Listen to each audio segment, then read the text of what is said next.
Jean-Michel Apathy, vous recevez ce matin Christiane Taubira qui tient cette appellation, donc je vais la prononcer comme telle, la garde des Sceaux. Bonjour Christiane Taubira. Bonjour Monsieur Apathy. 15 personnes ont été assassinées en Corse depuis le début de l'année et l'assassinat hier de Maître Solacaro a provoqué une onde de choc dans l'île et au-delà.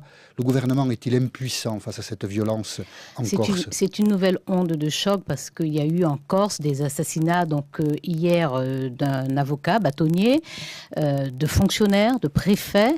Donc à chaque fois c'est une onde de choc. On a toujours l'impression d'être arrivé au bout, c'est-à-dire d'avoir atteint le pire. Et malheureusement il y a toujours une suite. Alors le gouvernement évidemment est très attentif à tout ce qui concerne le grand banditisme, la criminalité organisée. Et vendredi dernier, le 12 octobre, les procureurs généraux des cours d'appel de Paris, d'Aix et de Bastia ont tenu une réunion parce que, de façon permanente, vous savez que j'ai adressé une circulaire de politique pénale territoriale dans le ressort d'Aix pour Marseille.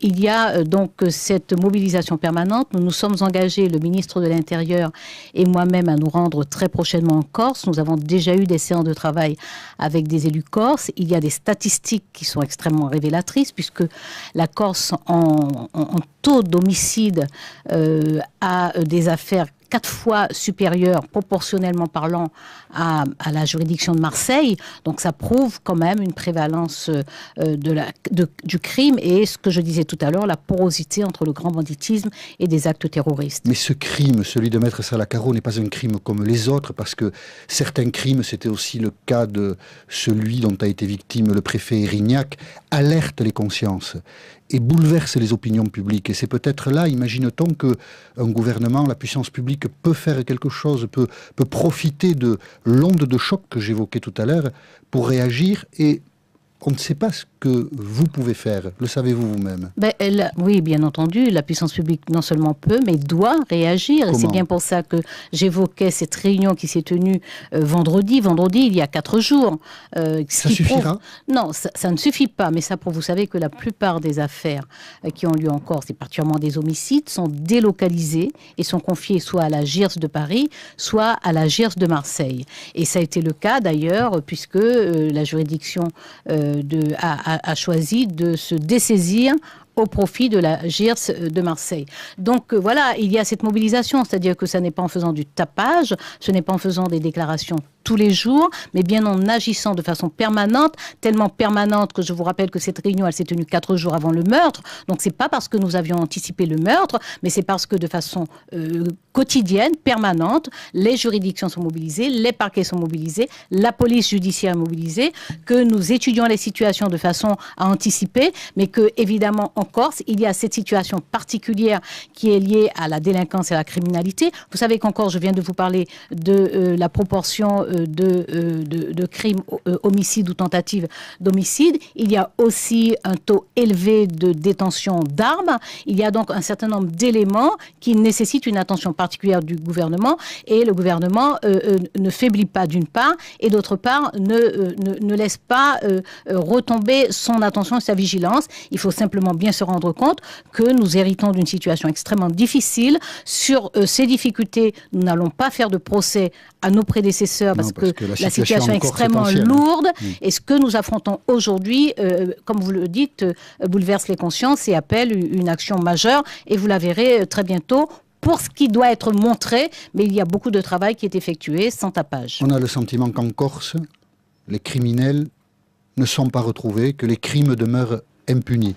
Pensez-vous que cette fois, la justice aidée de la police je ne pense pas que vous puissiez, non, je ne pense pas que vous vous puissiez généraliser ainsi, ne serait-ce que pour cette année 2012, il y a eu 3 procès assez retentissants.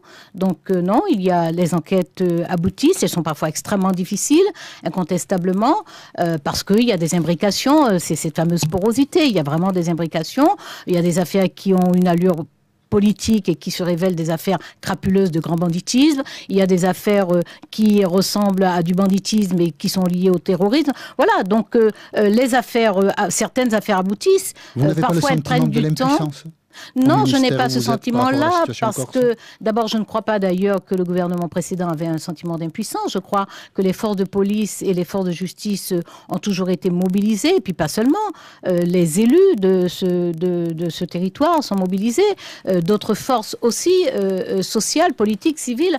Donc non, nous n'avons pas ce sentiment d'impuissance, mais par contre, nous avons une forte lucidité sur les imbrications, les réseaux, la difficulté, les croisements aussi d'antagonisme, de divergence, de contentieux, de vieux restes d'affrontements. Donc voilà, et puis ce mélange des genres également. Pour l'instant, aucune piste n'est privilégiée par l'enquête, Christiane Taubira? Si c'était le cas, je ne le dirais pas ici à la radio, pardonnez-moi. D'accord. Donc, nous avons évoqué longuement le meurtre de Maître Solacaro hier en Corse. Deux autres débats vous concernent, vous, Christiane Taubira, et sont présents dans la société française. Le premier concerne le cannabis. Vincent Peillon, le ministre de l'Éducation, a évoqué, non pas une dépénalisation, mais un débat éventuellement sur une dépénalisation. Tout débat est interdit à propos du cannabis en France, Christiane Taubira. Il ne faut pas en parler? D'abord, je n'ai pas compris pourquoi ça me concernait en particulier. Néanmoins, c'est vrai que la ce type France de loi, est un pays. C'est un pays, s'il y avait lieu, oui, pas forcément. D'abord, il y a la liste des substances stupéfiantes qui se trouvent dans le code de la santé. Donc, c'est pas moi qui aurais à apporter cela éventuellement. Mais c'est vrai que la pénalisation, enfin les sanctions, aussi bien pour l'usage que pour les trafics, relèvent du code pénal. Non, ce qui est étonnant, c'est que dans ce pays où on débat de tout. Et c'est une des caractéristiques, en fait, du caractère collectif du peuple français. C'est son goût pour le débat, pour la polémique même. Et dans ce pays, chaque fois que quelqu'un dit il faut débattre, voilà. C'est juste un jeu de l'UMP et encore essentiellement des dirigeants de l'UMP. Ce que je vais vous dire... On a compris que le Premier ministre n'avait pas non plus apprécié la sortie de son ministre de l'Éducation. Oui, mais c'est un jeu. Ben oui, compte tenu du tollé que ça soulève.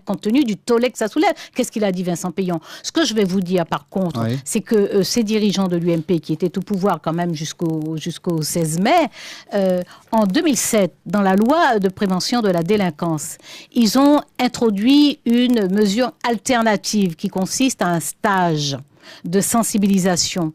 En 2008, juste après, ils ont produit une circulaire d'application qui incite à privilégier le stade de sensibilisation. Et en février 2012, ils ont sorti une nouvelle circulaire pour dire qu'il faut regarder la situation notamment des mineurs et privilégier l'éducation et les mesures sanitaires. Donc il y a ces pratiques-là parce que l'UMP était confronté à des choses que Vincent Peillon pose en interrogation et l'UMP fait un numéro bon, je ne sais pas de quoi effaroucher, mais c'est voilà, donc c'est profondément sournois et c'est vrai que ça rend difficile les débats. Nous débattrons une autre fois du cannabis et puis le mariage gay, on en reparlera aussi puisque vous présenterez un projet de loi le 31 octobre sur le mariage des homosexuels. C'est déjà terminé? Oui, c'est déjà terminé. Vous avez trop parlé, monsieur Apathy. On va trop parler, très bien.